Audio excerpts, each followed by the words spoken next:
the words of Captain America, we're in the end game now. The title race is coming close to a conclusion. The relegation race, the race to survive, is coming close to its conclusion as well. The race for top four is coming close to its conclusion. There is so much to play for in this season. But before we talk about all the wonderful things about who's going to win the league or how things are going to go, we want to take a step back to look at previous title races involving Liverpool and Chelsea and have a bit of a reflective podcast this week. As of recording, Arsenal versus Man City has not kicked off yet, so we will not be previewing that game because there's absolutely no point. As you were hearing these words, you know exactly what happened. You know who won or lost or drew, and that's all I have to say about that. And, yeah, it's in God's hands. But I wanted to start with you. Both M's. I'm joined as usual by Matthew, Markus. Craig is here with us for part 2, where we're going to talk about our Mount Rushmore of football opinions. This is part 1. Part 2 will get very spicy of that particular conversation. But start off with, for you, Markus, when it comes down to conversations around the run-in, obviously you've been there over numerous years as a Liverpool fan. We've seen success, we've seen near misses, and then of course we had the Rodgers season, which is a whole separate category all to itself. But what's really important for you as a fan as you go into these kind of final games in the stretch? Yeah, I think one thing that has to be considered from a fan's perspective is to really try to enjoy it, because I know for myself, Liverpool have always been chasing that elusive Premier League title, and it wasn't until COVID title where we, finally made that happen. And I think that, we were so far ahead COVID year, it was inevitable we was going to win the title. The only thing that was going to stop us was COVID. COVID was our biggest competition that year. And I think that before that, in all the other run-ins, there was this deep sense of desperation for the title that you almost couldn't enjoy the process. And I think, that would be, my number one kind of fan tip in the process, is to take a step back and really enjoy the race, enjoy the games, enjoy the run-in, enjoy the drama that comes with them, enjoy the ups, embrace the downs, and yeah, make the most of the process. Because, from a Liverpool perspective, I still think the greatest title race of all time, outside of, in terms of outside of Aguero's winner, which was great, but in terms of quality of title race, it was Liverpool Man City in 2018-19. And just for some perspective of how massive of a title race that was, that title race pretty much started halfway through the season when Liverpool went 17 games unbeaten, and they won their last 9 games in a row. And Man City was able to pip them to the title by a point because they won 14 games in a row. Madness. Now that is a major, major title race. And that I think sets the standard for title races, where you say, look, like, you can win 9 games in a row and go unbeaten for your final 17 games of the season, only lose 1 game all year, and you're still not winning the league. That is so bonkers. The level of competitiveness at that end is huge, and I'll save some stuff to touch on that when we get back to Arsenal a little bit later. But I think that's some of my thoughts on the title race from a Liverpool perspective. Yeah, I think that's quite insightful. I think it's quite interesting as well. Just when you look at those runs you both went on, and the fact that 13 games unbeaten, 14 games of win run streak, and they pip you to the post at one point. For you, Matthew, because obviously right now Chelsea are in a you nickname race. it Charity FC. You're in a different race, and you call it Charity FC. Obviously, Frankie Frank is back, and he's not quite been able to sprinkle whatever magic he had as a manager. The jury's still out on the team. But when you look back on the title runs you've had, obviously when Conte was in charge, when he switched to the back 3 after my wonderful team demolished them at the Emirates. Yep. Just remember that tonight, boys. as of recording. But like for you, what was really important when you look back on all those title races that you've lived through? It's running a race. It's literally like running a race and just refusing to look behind you, because the moment you start looking behind, it's a simple enough explanation as you don't know what's going to come ahead. You know, everyone's focusing on this one game. Everyone's putting their focus on getting this game because this is the one we're waiting for. This is the one they said it was going to decide. But you've still got at least 6 or 7 games ahead. What you don't want to do is look behind at the potential, you know, your nearest rivals and stumble along the way on your remaining games, because it's got the potential to get much more difficult after this. I mean, you still got a challenging running at the best anyway, so it's just really enjoying that, just staying focused. I mean, the last time we won the title, and this was a mistake that I made. We were going on a bit of a run, just unbeatable. Conte had us playing. I think we lost like 1, maybe 2 games along the way to winning the title. There were 2 games that were really pivotal. One was when we lost to Crystal Palace. Now, Crystal Palace at the time were a bit of a bogey team for us. I remember us scoring first, and then the unexpected happens. Not only did they score against us, they scored against us twice in the first half. And I am watching, I'm looking ahead, I'm on my phone, I'm scrolling on my laptop, being like, when's the second goal coming? Because I'm used to it coming, and it didn't come. That hit me back a little bit. Then there was the actual game. I think we were done a bit of a favour by, I want to say, Middlesbrough or Leicester. They beat Tottenham to kind of hold them back a little bit. So if we won our next game, we'll be champions. That happened to be away at West Brom. And I remember just losing the focus a little bit because I was at a pub quiz. And anyone who's been to a pub quiz knows you're not allowed to be on your phone. And yet there's this geezer right here constantly doing this, just waiting and waiting and waiting. Because it's West Brom. I'm thinking we should be turning these guys. I think we won our previous game like 3 or 4-1. No, it was Middlesbrough, winning 3-0. I'm scrolling away thinking just breathe, keep it ready. And then Batshuayi comes through the special and gives us that 1-0 and keep the title. So you're in a good position. I mean, even when you're in a good position, it still pays to look ahead. Always look ahead. I say it at school. The best athletes, like your Bolts, when they're running their races, they're always looking forward. They're not worried about what's behind them. The goal in mind is right there. So if you're saying that, Markus, like having fun at the same time and looking ahead, knowing what's there, it's going to be a great time. So just run your race. Keep the blinders on. Straight on. Yeah, I think that's great advice.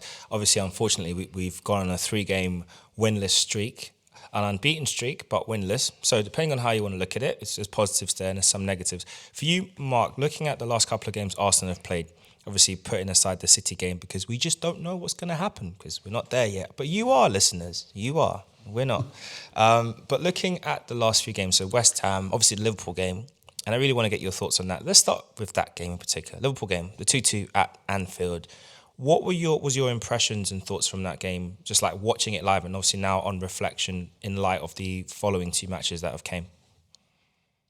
Yeah, look, I if I'm honest, I'm a little worried for Arsenal based on what I've seen over the last couple of games. I think the Liverpool game was a really good chance for Arsenal to show that, look, we can handle big occasions, and in a title race when the pressure's on us and we're being hunted down, we've got what this takes. And you had everything lined up for you to do that in that game. Like, you dominated us for the first 10 minutes was relatively even, but then you broke out and you started to dominate us. You got a 2-0 lead, and I'm sat there thinking, I'm sat there in Portugal, surrounded by Arsenal fans, because apparently we went to an anti-Liverpool hotel. Thanks to my wife, who's a massive United fan. She Googled it, I'm sure, because there was literally barely any other Liverpool fans in sight. And I was surrounded by Arsenal fans. Anyway, you're 2-0 up, and I'm thinking, this is going to be a mauling. All Arsenal need to do now is sit back and pip us on the counter-attack, play this game well, managers, and they'll beat us 4-5-1, game over, right? We're going to have to come out of our shell. They're going to press. And I've said it I've said it before, it's small things at Anfield that make the difference. And, Arteta last year at Anfield decided to piss off the fans and get in a little scuffle with Klopp on the sideline. And Anfield basically just said, we don't like that. And they reacted and they rose, and Liverpool respond to Anfield when they rise. And it was the same with Xhaka this time when he had his little moment where he lost it. And Anfield rose, and we got that goal before halftime. And honestly, the second half I feel was about as one-sided as the second half where we beat Man United 7-0, apart from the fact that we didn't get everything going for us in the way that we wanted to go in the goal scoring end. We had control of the game. We dominated forward. We had 4 or 5 massive chances. Ramsdale made a couple of great saves. I will also say that you could have won the game there as well, right at the end on the counter attack. Yeah.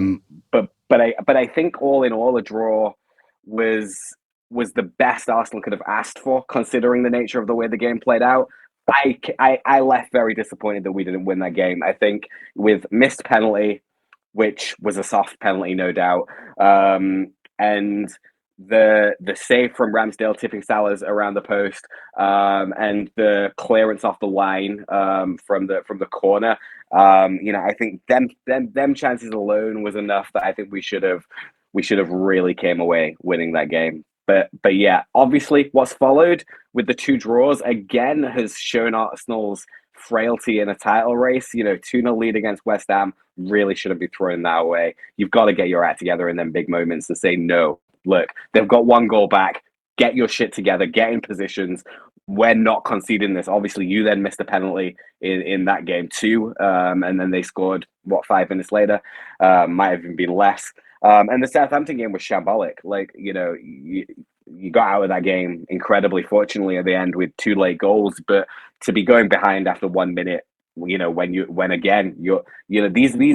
are not moments of kind of, okay, well, it was just great play or whatever, poor mistakes by Ramsdale, moments where, you can't be concentrating in the first 60 seconds of a football game. What is going on in them types of moments? For me, that leads me to worry about Arsenal. And partly not just because Arsenal are in a title race, but because Manchester City are the absolute kings of knowing how to do this. They've been there before.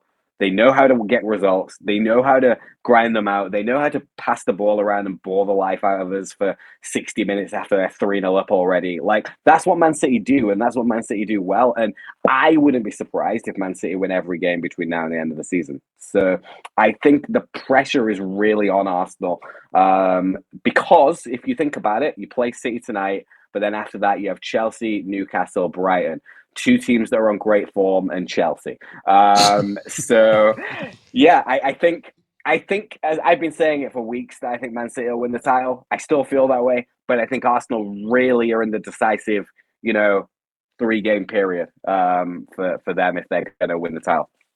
Yeah, I think it has been interesting the last couple of games, especially the performances. I take a lot of kind of encouragement from how we fought back against Southampton to get the draw. We should never have been in that situation in the first place.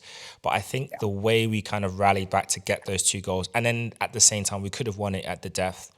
A deflection from Reece Nelson's shot just past the post. Gabriel Jesus missed a hatful of chances. And I really hope that tonight he really shows the player that Man City have let go rather than the player that they don't care that he's not there anymore. I just really hope he turns up in a big way.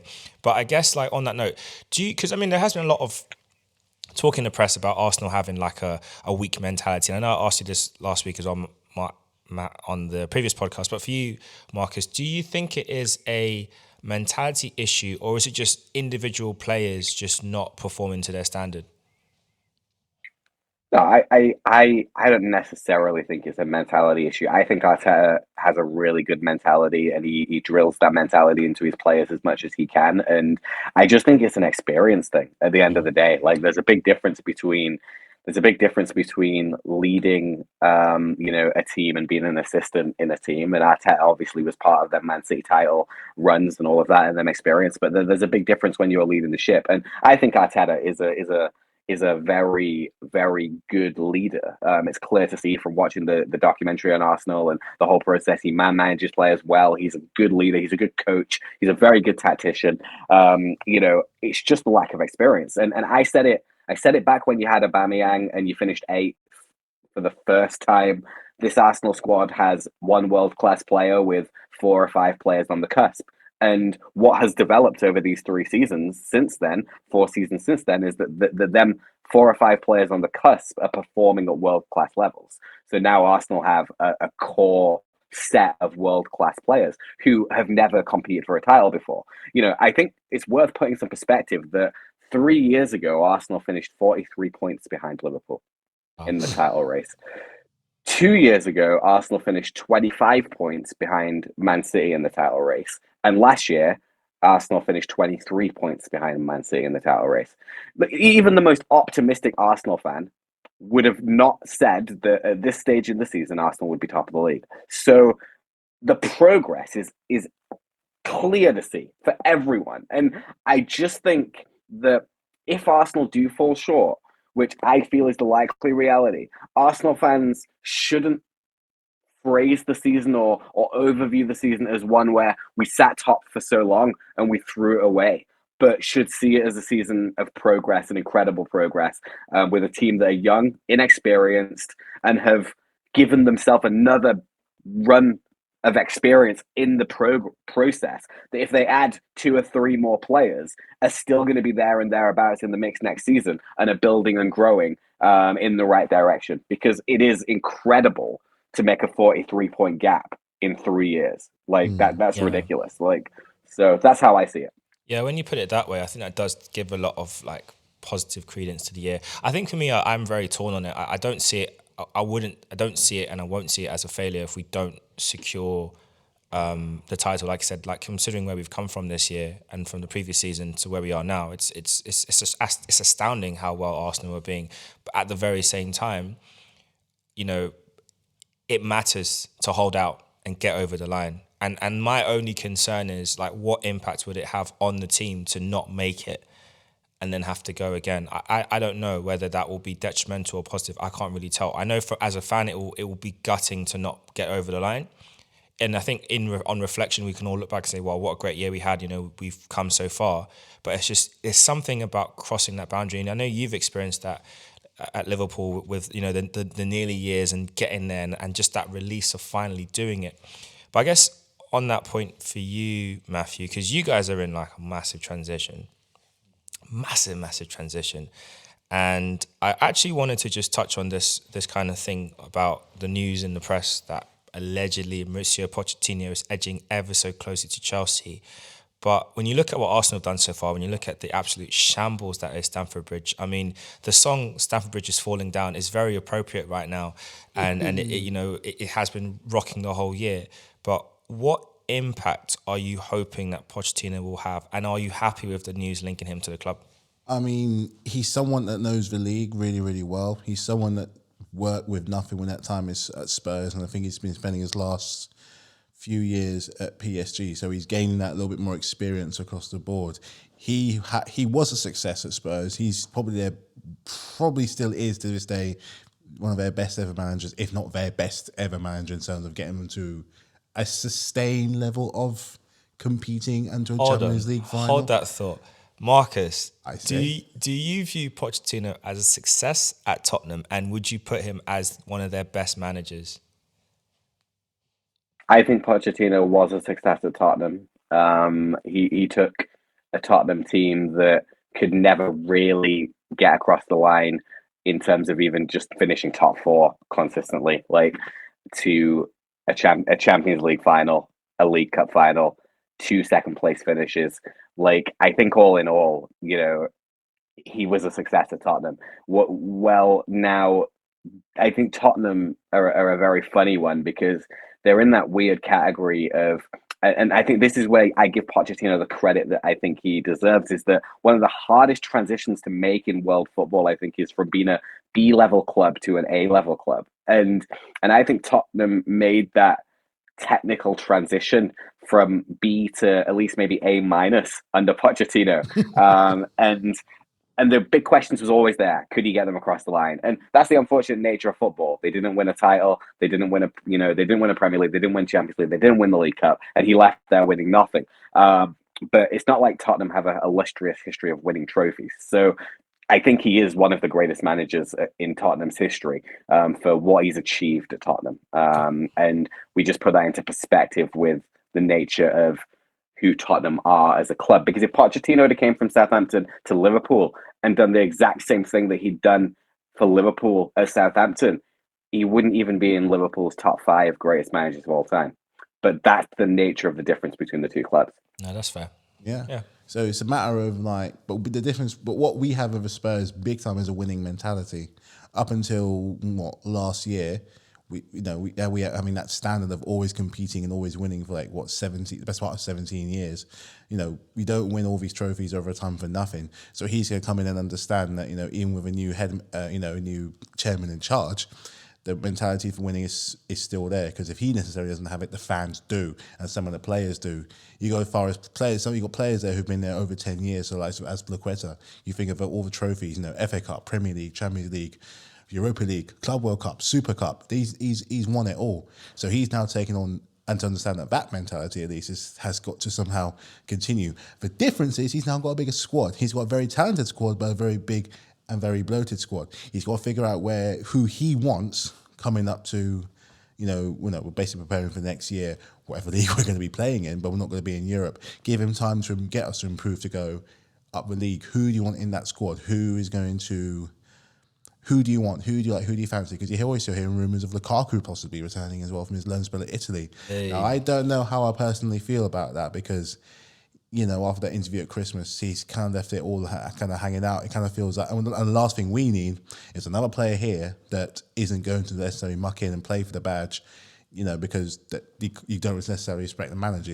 We need players that want to fight. We need players that want to play. We need players that have just an ounce of initiative and discipline to try and drag us from where we are. In no way, no how, are we an 11th place team. You are, because you're there. We're there, but are you telling me on FIFA someone can get us someone better? If I can get better on FIFA in real life, what's your problem? You know what I mean? Football Manager, what's your problem? The point I'm trying to make here is this. I'm not saying that we have the right to be competing for league titles or stuff like that, but we shouldn't be where we are, really. We really shouldn't be. Do we deserve to be? Possibly. But should we be there? No. And with someone like him, again, who's experienced in that league and does play some good football, I feel better with him than I do with someone like Nagelsmann.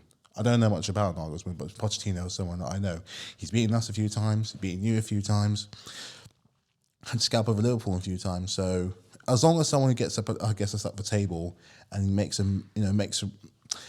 sense of his mess of a squad, he couldn't come any quicker. I'm surprised he didn't come here now, because we're not in a position where we need to take on the project manager. We're actually doing worse than we were under Potter, which was somehow a miraculous achievement. We haven't won a game in 5. Well, I mean, the delay in him joining could come down to the contractual agreement he has with Tottenham upon leaving. If there's a time span on it, then maybe by the time... no, because he was at PSG last. I don't know. Yeah, it was 5 years since he left Spurs. Maybe for him it's better to just start at a fresh end of the season. Everything's done, and then you have to have that massive fire sale in June. So maybe he'll just use the next few games just to assess how things are. Look at the squad, make his prediction as to who he wants to back, who he thinks can go to war for him, and who he thinks is not going to be there and usable, and kind of move on from there. I guess this is going to be a big run in for all three of our teams as things go to play. I think for you, what's the highest you can achieve now at Liverpool, Mark? What can you guys really realistically get in terms of league position? Yeah, I think top 4 feels a long, long way away. 9 points. Newcastle look on good enough form that I think they'll probably finish top 4. The hope is that enough of them teams play against each other enough and play against enough of the teams around there that if we can go and win our final, 9 games of the season, then maybe we could still just about sneak top 4. But I think that's hard. I think it's likely we'll probably finish 5th. Yay, Europa League, baby. But yeah, I think that's the most likely outcome. I think if everything goes very well, we could finish top four. And yeah, our form has taken a upturn, but maybe just a little too late. We'll see. But yeah, I'd say it's most likely we'll probably finish. Yeah, In the league. most likely. Matthew, what are you hoping for, believing for? What's the best you can get? 40 points. Safety. 40 points. Like, Safety. Take that. Top 10. I'll take top 10. Do you know what makes it even worse? And I look at the table and I get mad. When we returned from the international break in March, the team behind us, Aston Villa, had the exact same points. They're now fifth with 50 odd points? This was back in March. So in that time, they've won every single game. We've lost every single game. They were behind us for a very long time. I just want to have that sink. When that sunk in, not that it hasn't sunk in already, but it just made me realise that in a short space of time, in those 5 games, just what could have been done if we won our winnable games and maybe had a little bit of a stumble in our not so winnable games. I'm not saying we'd be 5th, but we wouldn't certainly be 11th. Okay, let's throw it this way then. So looking at Pochettino comes in, let's say he does come in, that's confirmed. Into next season, what are you expecting? Where do you believe you'll finish? Anywhere in the top 6. Wow. Anywhere in the top 6. Are you going to give us a position? I wouldn't mind finishing 5th, 2 points outside the top 4. Wow. In context from this season, you tell me with no European football, it's a chance they're going to take a break away from it. Less of a distraction for a lot of these players. So, you're talking about next season, right? So next season. No, next season. Next season, Pochettino comes in, fresh start. You've cleared off the excess baggage from your squad. You've bought in, because you are going to buy again, the new players that he would want to work with, and you're saying 5th. With no European distraction, you're saying 5th is what you're expecting. I want to be in Europe. I'll be disappointed with that, to be honest. What, you think we're going to go ahead and win the league? No, but I think you should be a lot higher than 1st. 2nd, 3rd, 4th, maybe 4th by 2 points. But the thing is when you look, I'm making a list of like the other teams, right? And when you look at the other teams that are around there, you've got City, who are guaranteed to be in the top 4. You would think inevitably not much is going to change there. You would hope that Arsenal can build upon what they've done this season and aren't just going to fall apart. So that you would hope that they would be there or thereabouts. Liverpool are going to have a summer where they completely change things up, get rid of everyone, bring in a new midfield. We hope. You would expect that Liverpool are going to be back and thereabouts around the top 4 at the very least, and then Newcastle are probably going to spend another 100 and 150 million, and quite wisely, because they have done so far. Like, I then think you've got Man United, you then look at Chelsea. So 6th, I think, or top 6 is reasonable based on how competitive it is, I think. Yeah, I know. I agree with that. I just think, like, you're Chelsea. Like, the last thing you would want to do is end up in a position where you're not competing, like, you're not high enough up in the table. Like, to be anywhere outside of the top 4 places, I think, for the club you have, for what you've done historically, and also for the way how Todd Boehly has reacted. Because for me, if you're going to end up 5th next season, what was the point of sacking Tuchel at the start of the project? It just doesn't make sense. The funny thing is, with him, if it wasn't for the games that he won, we would have been in a much worse position. There you go. That's the thing. So if anything, he's still doing us favours even right now. And I'm just saying 5th. I'm just saying in top 6 because in reality, the contrast of where we're coming from now, the mood of the club, the state of the club, like so many individuals just playing for themselves, it wouldn't surprise me if a top 6 might seem a bit low, but in context of how the club is going, I see it as just at least get that. Or we could just do a Conte and flip the script and go win the league. Do you think your fans would be happy with a 5th place finish?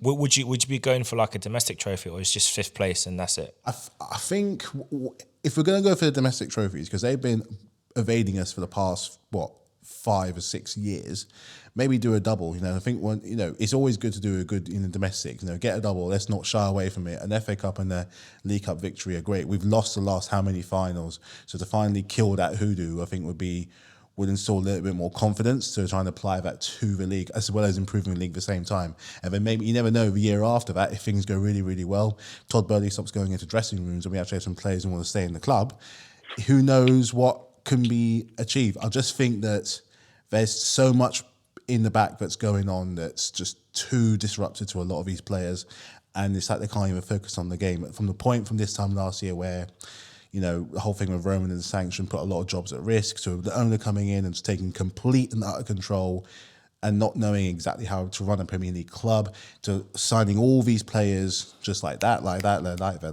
without knowing your best squad, and hiring a manager who, let's be honest, was not ready to get rid of all of that, to somehow flipping it around to, you know, same way how we somehow thought we were going to win the Champions League, we could beat Real Madrid was completely naive, utterly naive.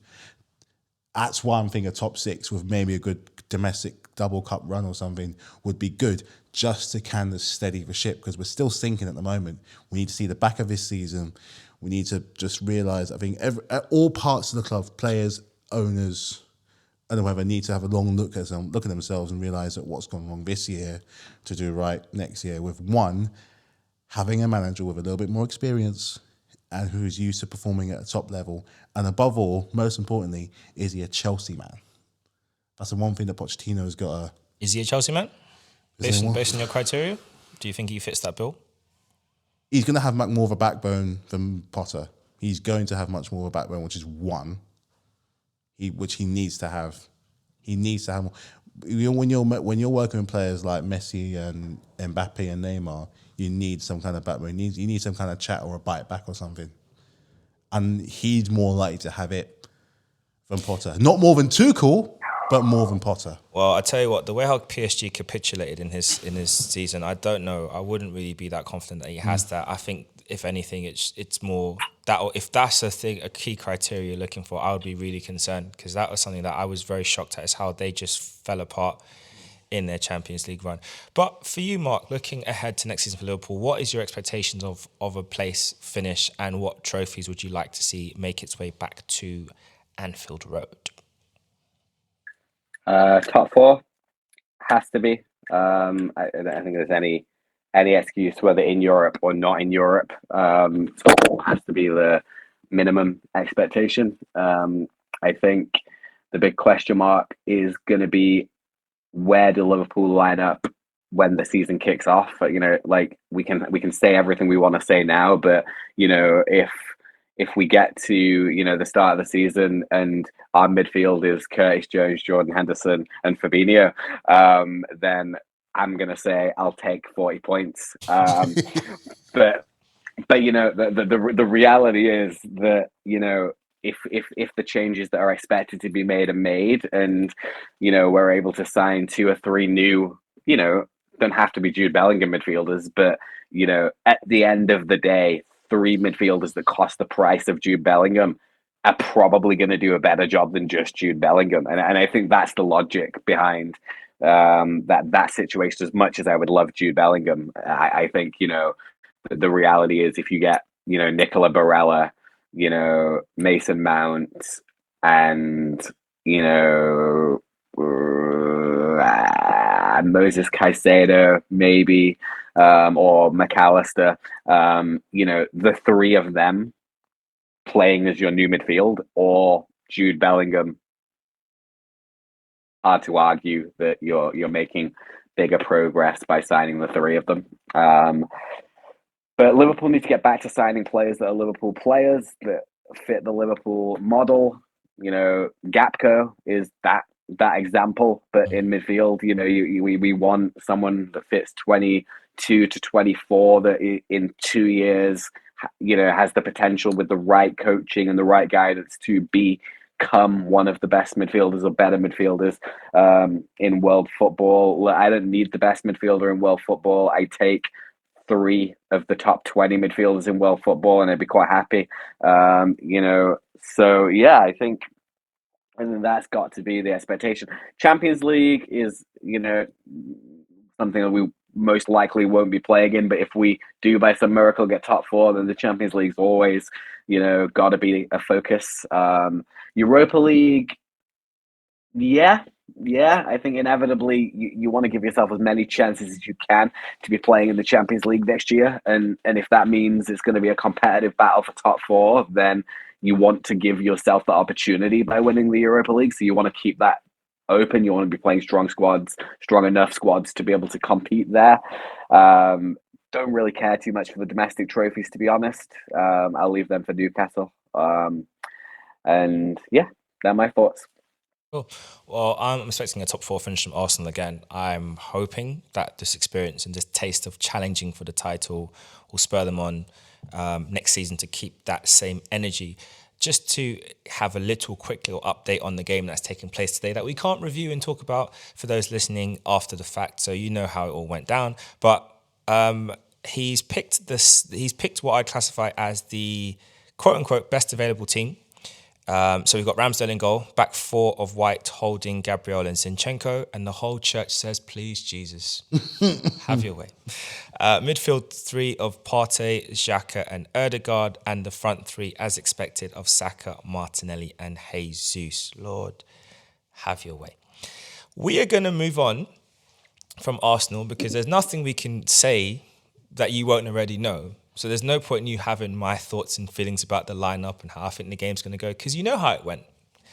And that's all I have to say about that. And so will I as I'm editing this. But I want to move over to something really exciting. So there's been a lot of debate online about who's the best centre-back in Premier League history. Virgil van Dijk, Nemanja Vidic. Ferdinand came out and added his 2 pence in it. Vidic was recently interviewed as part of a show this past week. So he has obviously chimed in and shared a lot about his experience at Manchester United. But I thought it would be really fun for us to do our own Mount Rushmore of the Premier League. So I'm going to switch over to asking Craig and Matthew to share their 5 best players in the positions that we've picked. It's not all the positions. We've just gone for the top 5s in order of your goalkeeper, your centre-back, central midfielders, your wingers, which can be wide midfielders or wingers, wing forwards, and of course your strikers. But we're going to start off at the very back. The men that do the job, that put smiles on their parents' faces and keep punters in good pockets when they put bets on clean sheets, which is the goalkeeper. So Matt, who are your top 5 Premier League goalkeepers of all time in order?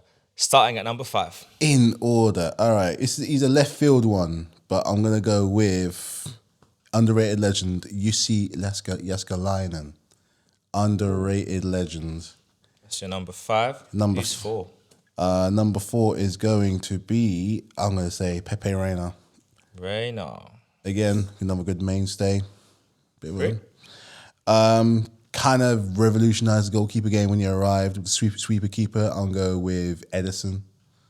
Edison, number 3. Ooh, number 2. Ooh, so I've eliminated one. There's one surprise one, so he gets an honourable mention. Number 2, this was tough. I'm going to go with David Seaman. Safe hand Seaman. Okay. Instrumental to, the cause. And number 1, going to go to the greatest goalkeeper, Premier League goalkeeper of all time. With the helmet, Mr. Petr Cech. Ooh. Can I do my honourable mention? Which I kind of like. No? Just a 5? Nope. All right, cool. Just a 5. You give me something to think about now? Whew, that's one heck of a list. Craig, who have you got as your 5 goalkeepers? Number 5, I've gone for a very consistent goalkeeper. He didn't win a lot. I think he only won the League Cup in the Premier League era, but it was very consistent. Played till late in his career. I have to go for Brad Friedel. Oh, Friedel. Good one. Okay, number Brad 4. Friedel. Number 4, I'm going to go for Tim Howard. Howard. All right. Number 3. Number 3, I'm going to go for Alisson. Alisson at 3. Number 2. Peter Schmeichel. Schmeichel. It would be number 1, but no, there's somebody else I like, so I have to put him number 2. Okay, number 2. Number 1. Sorry, number 1. David Seaman, safe hand Seaman. Safe hand Seaman. As an Arsenal fan, there's no way I could put him second, or he has to be number 1 for me because of what he did for Arsenal all those years and staying in the game for such a long time, consistent. I remember one save he made against Paul Pacini in this FA Cup semi-final at over 40 years old, and I think to myself, how the hell did he save that? He's a legend at Arsenal, so David Seaman. Very interesting. Guys will hear mine later. Centre-backs. Matthew, who have you got? Whoo, number five. I'm gonna go for someone that doesn't get mentioned a lot in a lot of lists. I'm gonna go for Nemanja Vidic. Very Vidic. good defender. Ooh, Very good defender. Number 4 is going to be, I'm gonna say Virgil. VVD. Fire. So that's Virgil had a Vidic though, so that's kind of consistent with the online consensus. Number 3. number 3. I'm gonna go for Sol Campbell. I'm gonna go for the mighty Sol Campbell. Tory Sol in 3rd. Rock of a Number 2. defender. Now, I had to be honest with myself. Looking back on it, this was very hard to call. Terry's at number 2. Oof. Terry's at number 2. That is a hard one. It was hard. Very difficult. So who's number 1? There's one defender that's probably better. And didn't tarnish his reputation as well, and that is going to be the mighty Vincent Kompany. Ooh. Vincent That is Kompany. not who I was expecting to hear for number 1, but hey, we move. Yeah. Craig? Number 5, I'm gonna go for. I know. He played for my rival club, but you have to give credit to. He was a very good defender, Ledley King, at number 5. King. Ooh, that's nice of you to include a Spurs player. Very left Very field. nice of you. Very He left was a very field. good player. He got Technically, there, Campbell was also a Spurs player. He was your captain. Okay, number 4, I'm going to go with. I know I'm going to go for number 4. I'm going to go for Nemanja Vidic. Vidic as well. All right, who you got for number 3? Number 3, I'm going to go with John Terry. Terry. We have a song for him, but we can't say the reasons. Number 2? Sol Campbell, Campbell. Who is your number 1? Rio Ferdinand. For all the trophies he's won and his consistency as a player, I have to say Rio Ferdinand. He started out very young as well, 17. So I think he won. He would have won more England caps if not for injuries and all that. So I have to say Rio Ferdinand. Be someone going to be executed from the list. Matt, we're back to you. Central midfielders now. Central midfield. Number 5. Whoa. Difficult. Very difficult. I'm going to go with Yaya Toure. Starting off strong with Yaya Toure. No birthday cakes here. And possibly one of the Legend. best chants in football. Next, number 4 is going to be, I'm going with another Man City player, Mr. De Bruyne, Kevin De Bruyne, anchoring masterclass. You could put him on a ship and the boat would stay. Brilliant player. Number 3. 3, I'm going to go with Gerrard at number 3. Oh, Absolute, inspirational. I think he's like Liverpool through and through. He can go to some Liverpool man's door and they'll just let him through. Fantastic player. We nearly bought him. Number 2, Patrick Vieira. Patrick Vieira at number 2. number 1. There's only going to be one all-time top scorer, not so good manager, but we love him anyway, Mr. Frank Lampard. Super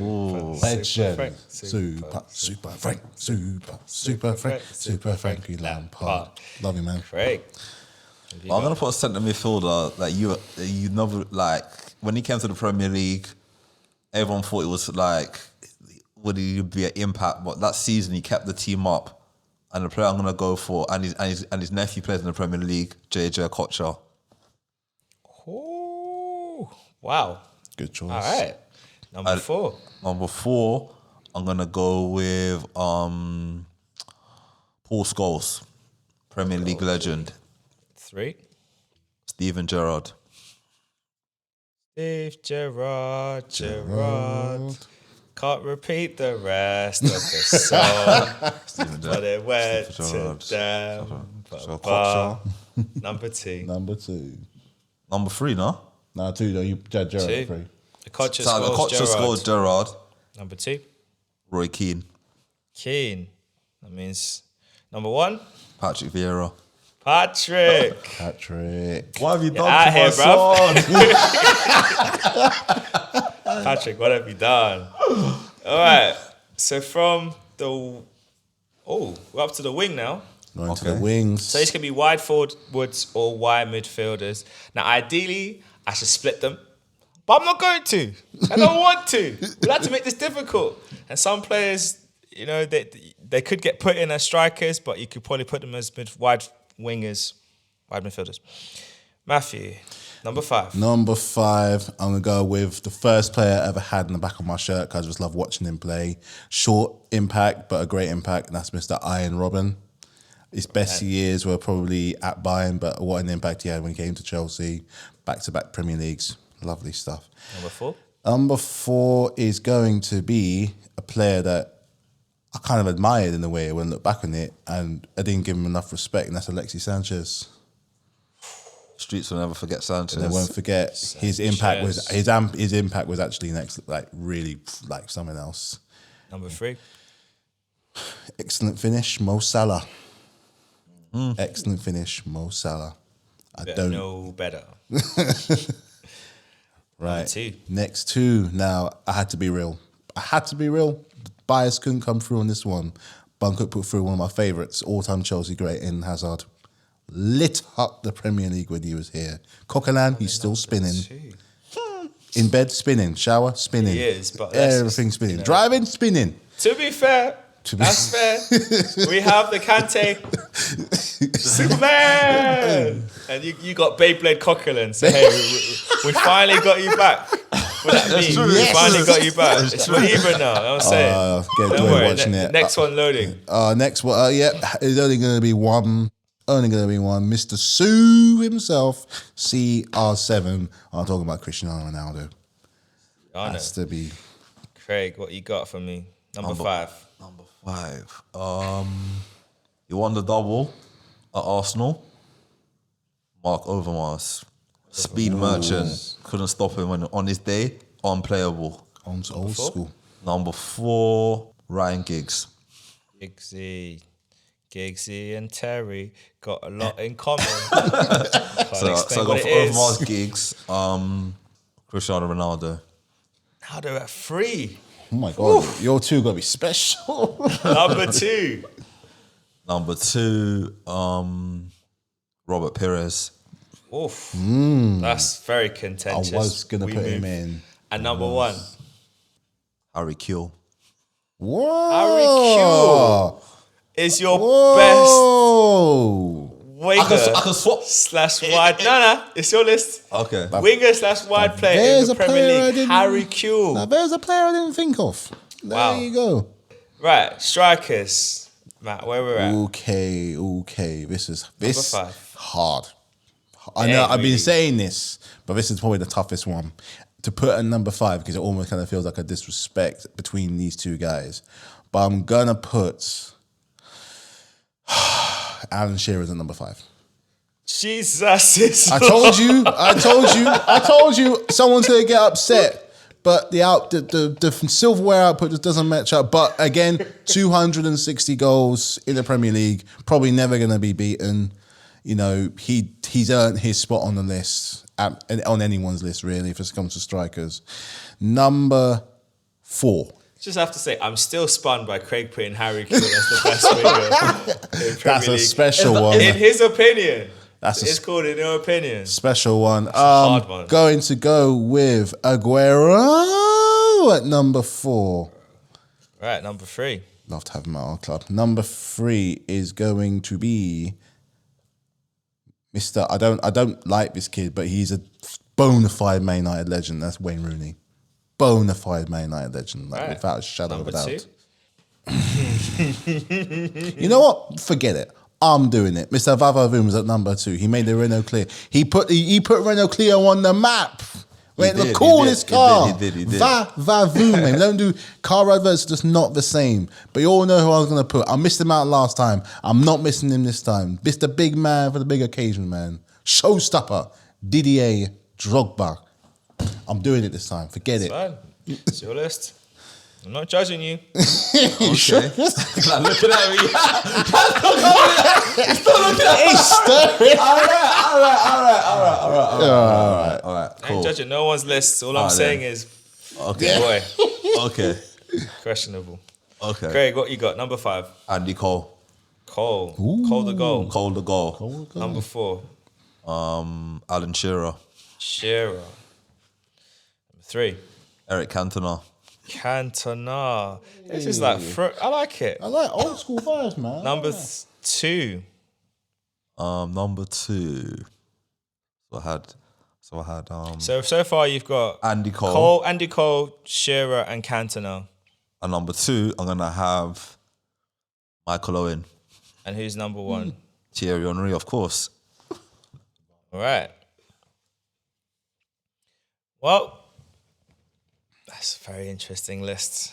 I am shocked, confused, outraged, and a bit disappointed with some of them. Not gonna lie. Still spun by Harry Kewell. I feel like that one might be the most egregious decision of all of them. Others we can argue left and right, but Harry Kewell as number 1. I think even Harry Kewell would disagree with that. I want to turn attention over to you, Mark. So I want you to run me through your top 5. We're going to start in goal. I'm going to go in reverse order, so from 5 all the way up to number 1. Who have you got for me? So goalkeepers, number 5, David De Gea. Number 4, Alisson. Number 3, Peter Schmeichel. Number 2, Petr Cech. And number 1, Edwin van der Sar. Wow. All right. That's interesting. So my 5 are number 5, Edwin van der Sar. Number 4, Petr Cech. Number 3, Dave Seaman. Number 2, Alisson. And number 1, Peter Schmeichel. It's quite an interesting spread, isn't it? Yeah. So I guess the thing I'd say is what made you pick Van der Sar as your first choice?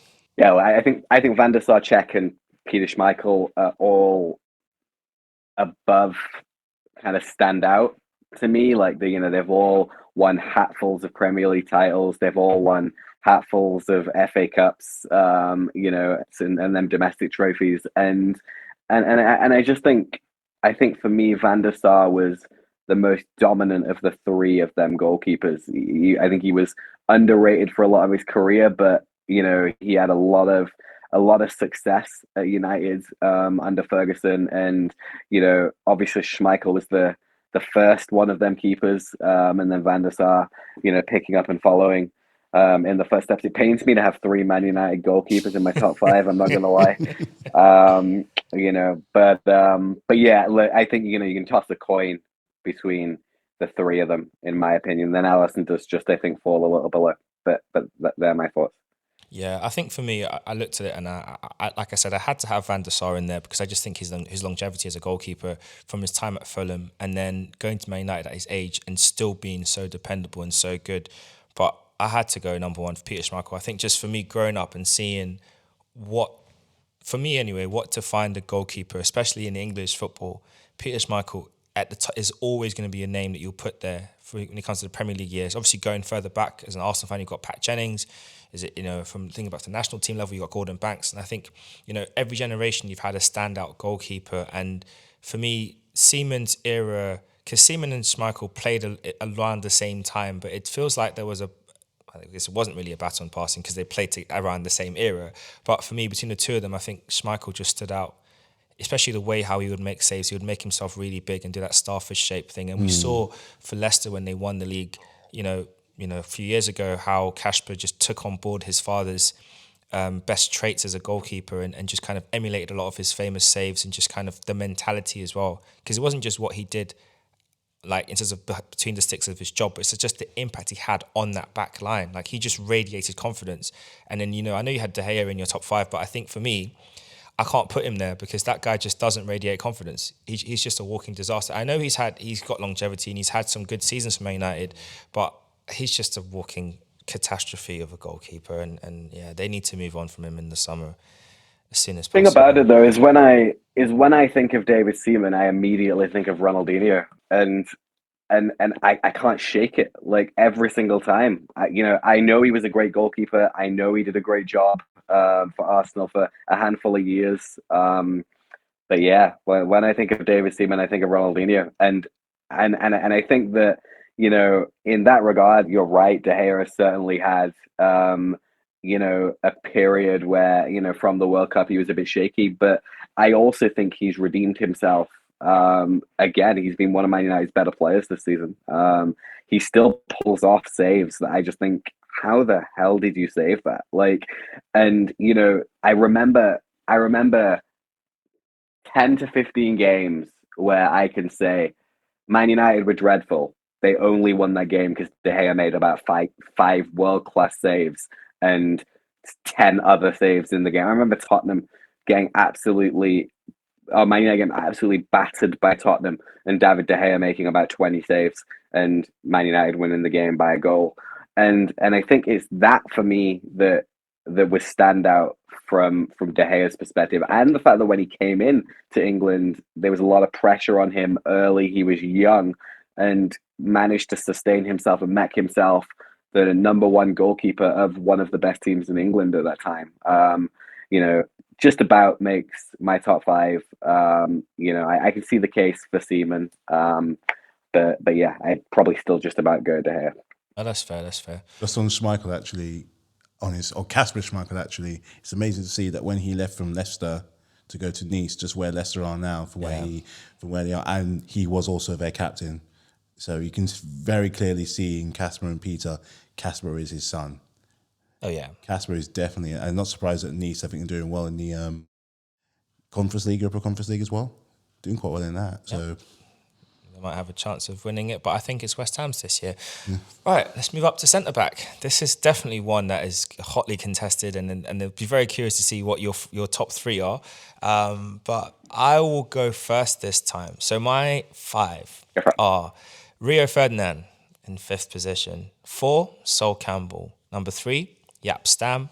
Number 2, and I debated this back and forth for at least half an hour yesterday. Nemanja Vidic, and number 1, Virgil van Dijk. What? I said what I said. I didn't start. Wow. Said it with chest. 1 second. Oh, okay. Ooh. You're gonna have to explain. You're gonna have to explain something to me in a second, but that's okay. Okay. Number 5, Sol Campbell. Number 4, Rio Ferdinand. Number 3, Vincent Kompany. Number 2, Virgil van Dijk. Number 1, John Terry. Yeah, I had Terry in mind, but I was never going to pick him for many reasons. The bias is coming in. No, it's not. Five Premier League centre backs. No, it's not. It's not even about bias. I just don't want to pick him. I just think I think he's an incredible player, but he was on my reserve list, and I just didn't want to include him. But yeah, and I actually completely forgot about Vincent Kompany, to be fair. He was my number 1, but I still wouldn't put him in my list. So yeah, I think for me again, I just really wanted to kind of tie up the I guess because I feel like the Premier League is split into 3 eras. Really, you've got the inception era, which is from I think 94 or 92, 94, through till 90. No, through to like 99. Then you've got 2000 to like 2008, and then you have 2009 onwards. But even then, you could probably split that again for what the current seasons are. And when I think about it in terms of those kind of time brackets, I think about, Jaap Stam and how good he was at Man United, and then the impact of him leaving and how they had a massive drop-off until they finally got around to replacing him. I think about, when you look at Sol Campbell and how he is just grossly underrated. In fact, most of the time you don't even hear his name mentioned in these kind of debates about top centre-backs. And yeah, I picked Vidic and Virgil as my top 2 because I just feel like the impact they've had on their teams, like for you guys with Virgil when he came in, and just the difference he's made to Liverpool, and just kind of completing that job that was done when you started with Alisson, you kind of built your spine out, and he just was a final piece in the puzzle.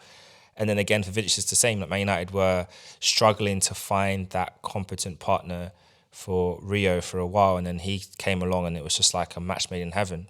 And in fact, he wasn't infallible. There's that game when Fernando Torres put him in a spliff and sent him to the shop. So, he and we've seen that with Virgil recently where he's gotten spun a few times by players. So it does happen. But I think those two for me were the two best. Vincent, yeah, maybe now on reflection, probably could have gotten in with a shout. Definitely should be in with a shout. John Terry's not in there for obvious ethical reasons. Look, I think putting aside any bias, trying my best to look at it from a as non-Liverpool perspective as I can. John Terry was literally the best defender across all of Chelsea's eras. He won everything with Chelsea. He won 4 Premier League titles, 5 FA Cups, 4 League Cups, a Champions League, a Europa League, and literally across a generation. Now, granted, he was a thug, but that is the reality of his kind of day within the Premier League. You argue whether it was Yap Stan or Tony Adams or Martin Keown or Vidic to complement Ferdinand's passing football. There was always someone that was a bit of a bruiser, and for Chelsea it was Terry, and the stylish, beautiful, lovely passing footballer was Carvalho, and I think that partnership was stunning. And I think longevity-wise, that's why Terry outstrips Van Dijk for me. But Van Dijk's impact on Liverpool, as you said, is significant. Kompany is the best centre-back in the best Man City team ever. And arguably that Man City team has been the best team in Premier League history, which is why I think he has to be in and quite high. Obviously, Rio, brilliant defender. And as you've said, Campbell doesn't get the praise that he deserves. But yeah, I think that's where I land on that one. That's fair enough. All right, centre mid. What you got for us? Yeah, this is where my controversy comes. I'm sure I'm going to be accused of all sorts of bias here. Number 5, Yaya Toure. Number 4, Kevin De Bruyne. Number 3, Luka Modric. Number 2, Frank Lampard. Number 1, Steven Gerrard. Luka Modric for his Premier League. Ooh, that is left of the left field. Wow. Okay. Wow. Old. I like it. Wow. Okay. I'm struggling to even write his name in my phone. My phone is so confused. She keeps trying to call him Morris. No, it's Modric, mate. Well, in terms of my 5, I've gone for what you might classify as a traditional 5 with maybe one that you could argue. 5th place, I've got Frank. 4th, Cesc. 3rd, KDB. 2nd, Steven Gerrard. And number 1, Patrick Vieira. Don't really think I need to. Is that your case? I don't feel like I don't think I need to. I think because looking at how the Premier League has evolved over time, from when it was not overly technical and it was more about strength and aggression, to becoming more technical, to now we've gone to this sort of hybrid model where athleticism is being valued again. I think Vieira is an archetype midfielder that fits throughout any era. You could plop him into the current era right now and he would still be one of the best midfielders in the game, in the league, comfortably.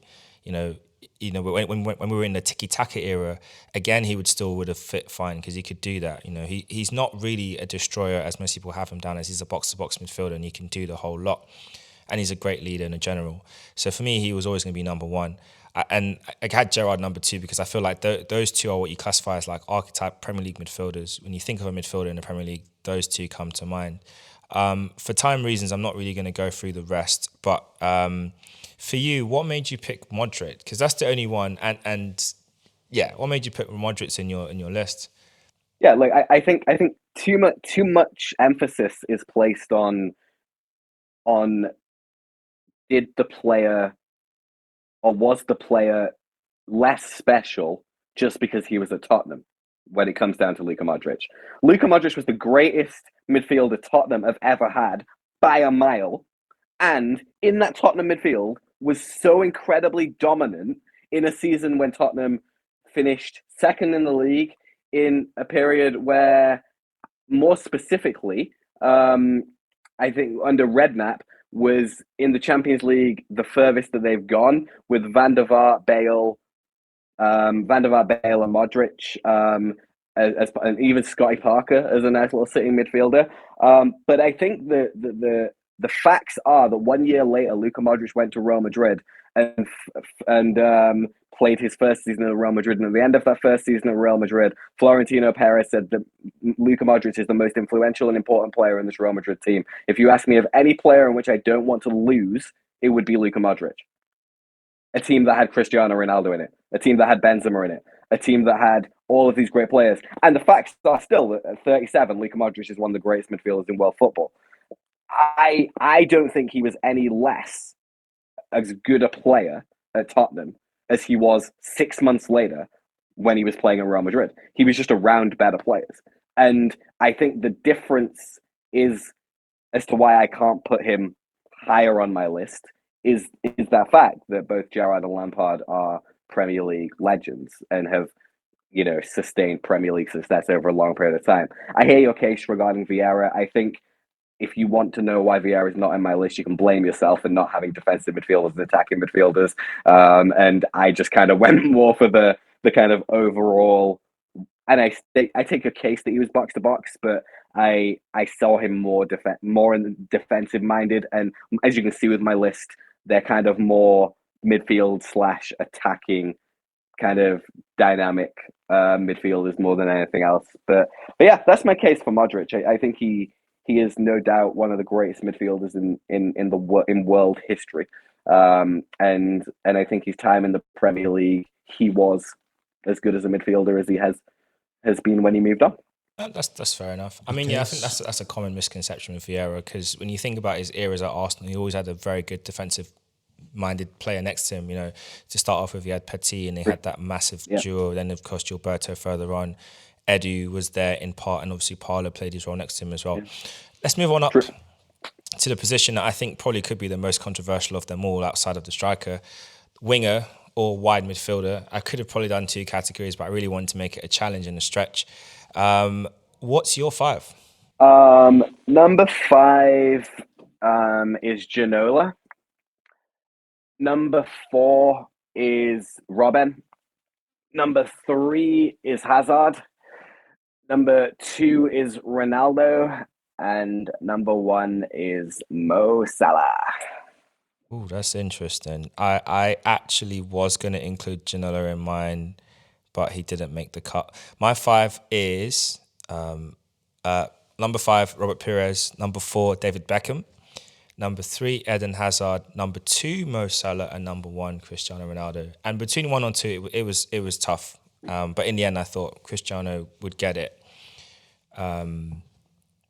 Yeah, that's mine really. Ginola was close, but when I think about impact that players had on the season, and for Pires for winning the Player of the Year back in 2002, considering he missed half the season with a cruciate ligament injury, and he still won Player of the Year, says everything about how influential he was. And a double, but yeah, I think for me he was just exceptional. And then even how he reinvented his game, coming back from such a serious injury, and was still effective. Lost a lot of pace, lost a lot of dynamism, but he still found a way to be as effective as he was prior to that. Yeah, no, it's a fair point. I think, the case is the same for Ginola. He won the PFA Player of the Year in '99 when Man United won the treble. So I think the case is similar in that regard. Look, I heard a great stat that I wanted to share on the podcast about Mo Salah today, and obviously he's my number 1, and this is the place to talk about what an incredible footballer Mo Salah is. He's so good of a footballer that Mo Salah has been booked more times for taking his shirt off against Man United and goals scored against Man United than Man United have scored goals at Anfield since Mo Salah signed for Liverpool. You know how crazy that is? That is nah. That is Oh, I don't have any words. How do you combat? Man United fans do better, innit? Yeah, they do better. I mean, what else can you say? That's astounding. That is unbelievable. Wow. That And obviously the same case that I made for Modric is the case that you could make for Ronaldo. And if you are making that case, I can see why Ronaldo would be number one. He was great at Man United. He did really well, scored lots of goals, evolved into one of the best players in world football, and then went on to Real Madrid to become one of the greatest of all time players. Like, he wasn't any less of a player really at United than he was at Madrid. And I think the case is the same. But I still think that when you think about what Salah has done in the Premier League since coming back to Liverpool off the back of being rejected by Chelsea, basically, and going and having to recreate himself in Italy, it is absolutely exceptional. He has been, 20 goals a season for 5-6 seasons, 30 goals a season a couple of times, 40 goals a season, once or twice too. In that season when we lost the final to Madrid, Mo Salah was on par with Messi, and Messi was having a great season, and Mo Salah's stats and performances were on that level. And I think Mo Salah is one of the greatest attacking players in Premier League history, one of the greatest wingers in Liverpool history, and we have a whole host of them. So yeah, and God forbid I put another Man United player even higher on my list. So there you go. Fair enough. I mean, yeah, I think what works well in Ronaldo's favour for me is that from the moment he joined the league, he just looked like something special, and he just never stopped, and he just kept getting better and better and better. And I think for Salah, obviously in his first spell at Chelsea, he was okay, but it just, I don't know, there wasn't enough. But you didn't play him. You guys are idiots, but no change there, right? It was the same with Kevin De Bruyne as well. Yeah, well, Chelsea, they were fine. I mean, I'm hoping all I'm hoping is that same spirit of confusion hits them again. They do the same with Mihajlo Mudryk and send him over to the red and white side of London. Right, strikers, our last position of the night. Would you like to kick off the honours?